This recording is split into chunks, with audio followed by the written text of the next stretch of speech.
the number one question was, why don't you have a first flush for the back?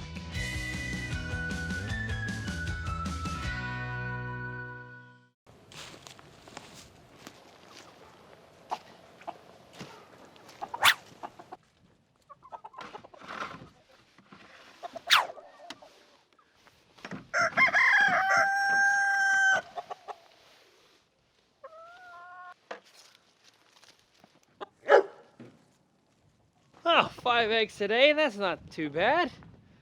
We'll take it. All right, y'all, so it is 30 degrees. Kelly and the kids are baking Christmas cookies, and I need to get a video done for y'all. 30 videos in 30 days. I think we have just about 1 week left, and there was a lot of good conversation about our water harvesting system plans that we have, and I want to be able to go over those questions here. So if you haven't seen that video, I'll put it right up here and you can go check that out. It just kind of goes over the plans of what we have. A question that kept on popping up, and it was just a matter of me messing up in the plans.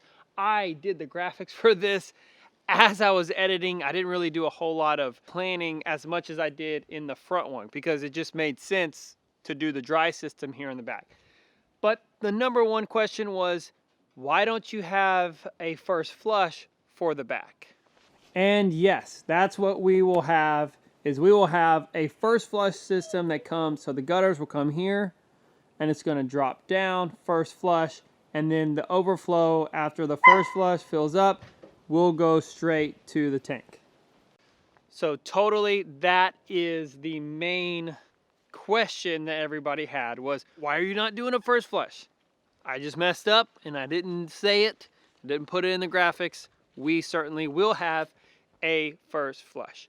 Another question that this was in my original plan is I wasn't going to have any kind of wet system because it does open up more, maintenance because of you have to deal with it for freeze. The original plan was to go from the front and just figure out how to run a gutter all the way to the back. So it wouldn't even be piping, it would just be running from the front and then have a gutter system that would go all the way connecting from the front to the back. And let me show you the reason why we're not doing that.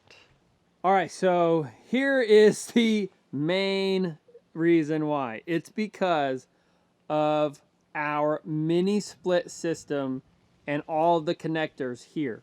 So basically the side of our shed to house has these gutters, and you can see how much it sticks out. So it's almost about a fistful sticks out, and it goes all the way up to the window. So running a gutter along here, that would be an obtrusion that we would have to figure out how to go around that. And honestly, I never figured it out. So it just running it, I would have to go here and then I'd have to do something to get over that instead of just attaching it straight to the house. Also, I love our house. We have been here a year and we have not once thought this was a bad idea. And you can get a bigger house than this, and you can build it from scratch and make it stronger. There's lots of things that you can do, but we have been here a year and we've never really thought anything more than what we would have. Now, the only thing that we would ever think is, yes, we want a guest house office because we both work from home and having guests over, but that is the only thing that we have felt like we need just a little bit more space. But I will be honest, this is a shed to house. This is practically this is a shed. They built it custom for us, so it's slightly more upgrades than what a typical shed would get. And I would suggest that you get those upgrades. So the only difference with this is our exterior wall here. And it is just siding and wood. So to do the gutter from the front to the back would mean that we would have to be attaching that gutter to the exterior wall of our house. And I don't want to do that. I don't want to put more holes into the exterior of my home than I have to. I already have all of these holes for the mini splits where they had a screw in there, and for our breaker panel. So doing more holes just for the gutter when it's not necessary, I just said I'm not doing it. Now, I don't mind at all putting holes and screwing stuff into the deck because that's not a part of the house. Yes, it's attached to it, but that's exposed 2x6s that there's nothing, water can't get into the house. And so that's a part of one of my 7 mistakes to avoid when converting a shed to house. I'll put that video up here if you haven't seen it.